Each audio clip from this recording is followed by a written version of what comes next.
দেখো বন্ধুরা, আমি আজকে করবো হাঁড়িতে মাংস রান্না। তাই আলু আর মাংস একসাথে ধুয়ে নিয়েছি, আর এদিকে হাঁড়ি বসিয়ে দিয়েছি। এবার হাঁড়িতে দিয়ে দেবো সর্ষের তেল। হাঁড়িতে দিয়ে দিচ্ছি সর্ষের তেল। তেলটা আমি একটু গরম করে নেব।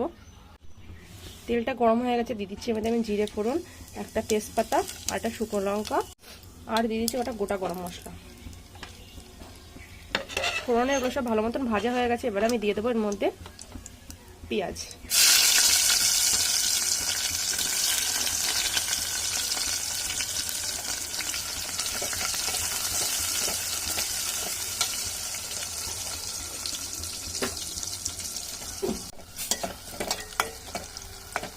পেঁয়াজটা ভালো মতন ভাজা হয়ে গেছে। এবার আমি দিয়ে দেবো এর মধ্যে মাংসটা। মাংস আলু আমি সবই দিয়ে দেবো।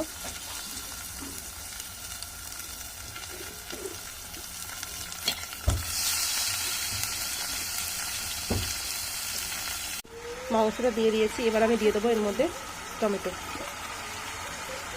লবণ,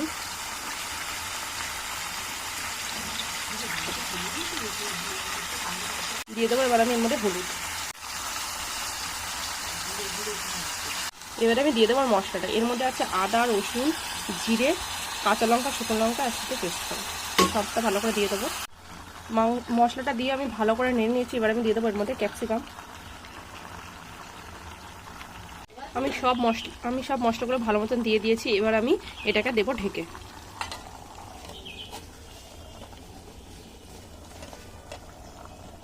আমি ঢেকে দেওয়ার পরে সাইডে ভাপ বেরিয়েছে, তাই আমি দিয়ে দেবো এরপর নোড়া, যাতে এটা না যাতে ভাপ বেরোতে পারে।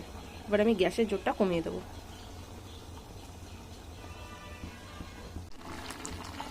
এই যে আমি এবার এটাকে আগলা করলাম।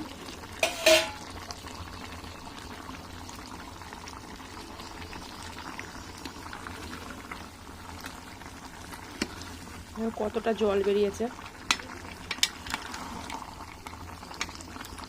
এটাকে আমি আর ঢেকে দেবো না। মাংস কিন্তু একদম নরম হয়ে গিয়েছে।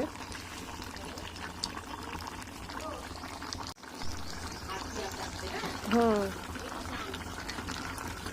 আমার আলুগুলো কিন্তু নরম হয়ে গিয়েছে।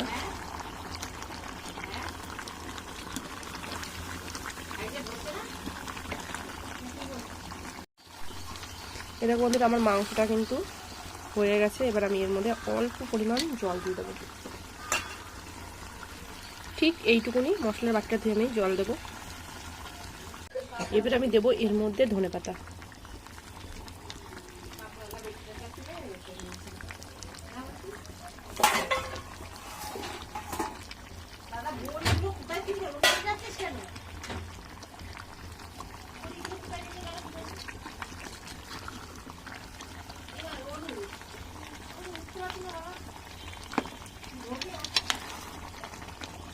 এবার দিয়ে দেবো এর মধ্যে গরম মশলা।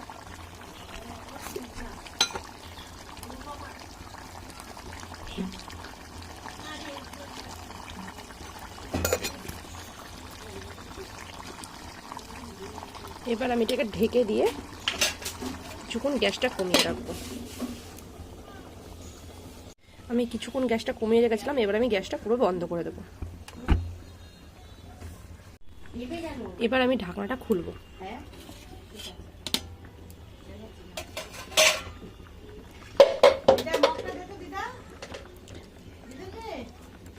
দেখো বন্ধুরা কত সুন্দর কালার হয়েছে।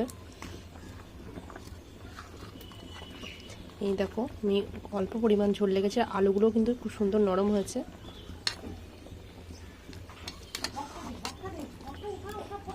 তোমরা এভাবে রান্না করে দেখতে পারো, খুব ভালো লাগে খেতে।